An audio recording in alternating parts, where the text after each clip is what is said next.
Welcome to the Fabulous Lifestyle Radio Show, where we talk about food, fashion, finance, and foundations of life.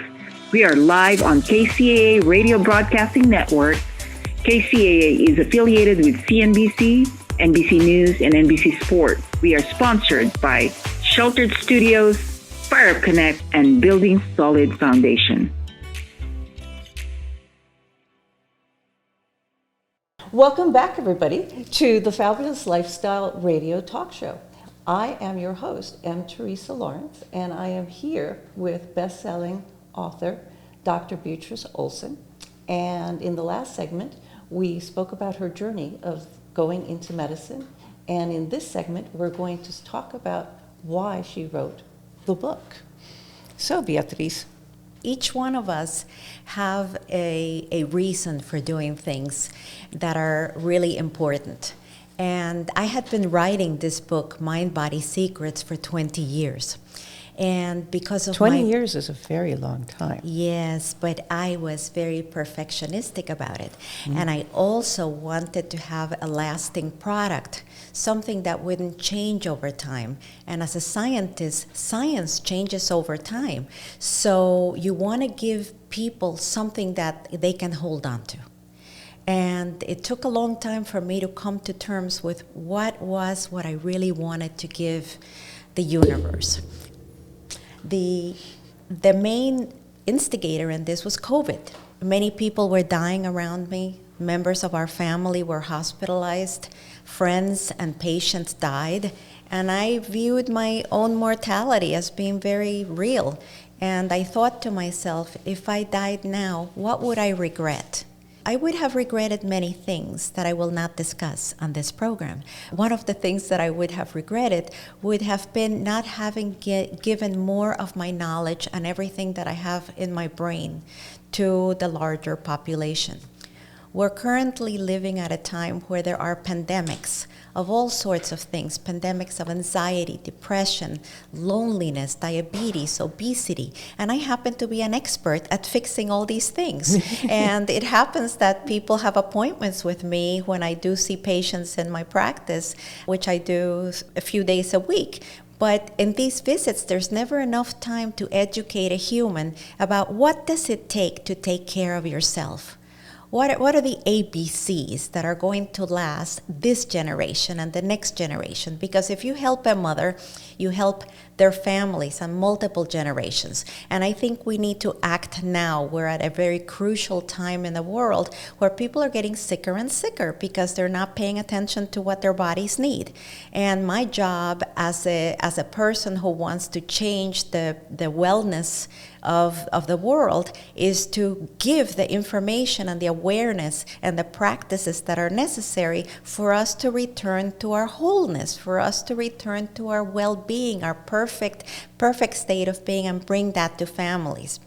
People have to recognize that if you're not well when you get pregnant, it affects the next generation. So our actions matter, and the more we know, the better we are empowered to do the things that we need to do to help ourselves. So the book was born because of a need to not miss out and serve my purpose in life. That's how this book came out. And after it came out, it interestingly was so satisfying to my soul. It didn't matter. It wasn't about me. It was about something greater. Oh, that's beautiful. And how did you come up with the name? Well, the Mind, Body, Secrets means that secrets are things that people don't know. They're kept from you. And these are important things that you need to know to be able to fend for yourself. And it turns out that the mind and the body are deeply connected, that the mind and the body and the spirit and the impact of those three entities have real effects on outcomes of health. So it's called mind-body because this is what we need to know, that we're interconnected, and that if the mind is not well, the body's not well. If the body's not well, the mind is not well. And if we align the two together, we can connect higher levels of consciousness that can allow us to be creative, to have fun, to do things that are unimaginable when we connect together. But if the mind and the body are disconnected, we go back to ancestral limbic brain, flight and fight, and we cannot access the greater possibilities that we have. So, Beatriz, can you give me an example of how the mind affects the body? I have a wonderful story in my book which blows everybody's mind away when I tell it. But I was giving a lecture in front of 100 doctors when I was a chief resident.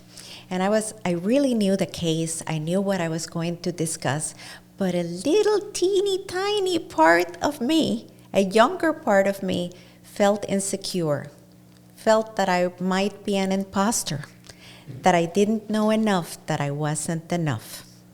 And that part of me, I wasn't aware that it was so active in me, but somehow it was talking to me. I got on the stage, the lights went on, then I turned on my slides and I began to see sparkles in my eyes. And then I passed out cold in front of 100 doctors.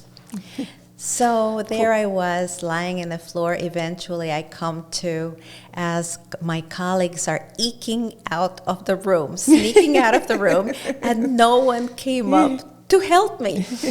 And this is a perfect example of how a part of you can be so emotionally invested and trying to protect you from being embarrassed or criticized that they activated, that inner part of me activated my nervous system enough to knock me out.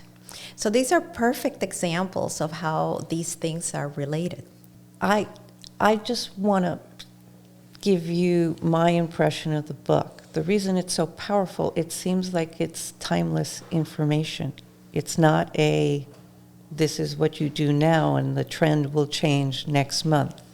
It is, this is the way the body works, and this is the way to heal it if you choose to do it.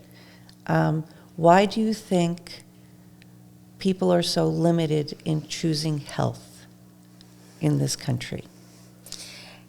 I think that we are hypnotized by the social media, the foods that we get influenced by various things that are gimmicks a lot of the time, and they truly don't belong to us, but everybody has fear of FOMO, fear of missing out, and you're trying to be with what it is going around you. So I think that causes part of the confusion. I also think that the body needs to have a rhythm, a night-day cycle, and respect the light and the dark, because hormones run based on those systems. And a lot of us are up very late at night in front of our computers that provide a light that prevents us from going to sleep and suppress melatonin. So we have a lifestyle right now that actually clashes with our biology. I see. So, Dr. Beatriz, who I love so much, how would somebody get a hold of you if they needed to connect? My way to connect would be to go to BeatrizOlson.com, and that is spelled BeatriZolson.com. Through there, you can discover all of the wonderful offerings that I have at multiple levels of entry. And you can also find out about my book, my online programs, my live programs, and opportunities for me to speak and help your organizations. It has been an honor to have you as my first interview. I'm going to have you back because we're going to do this on a larger scale. But I did want to have you as my first interview because, to my beautiful audience, how cool is it that two sisters born in Cuba are both authors, they're both coaches and motivational speakers. Cubans rock. Thank you. Welcome to the Fabulous Lifestyle Radio Show, where we talk about food, fashion, finance, and foundations of life. We are live on KCAA Radio Broadcasting Network. KCAA is affiliated with CNBC, NBC News, and NBC Sports.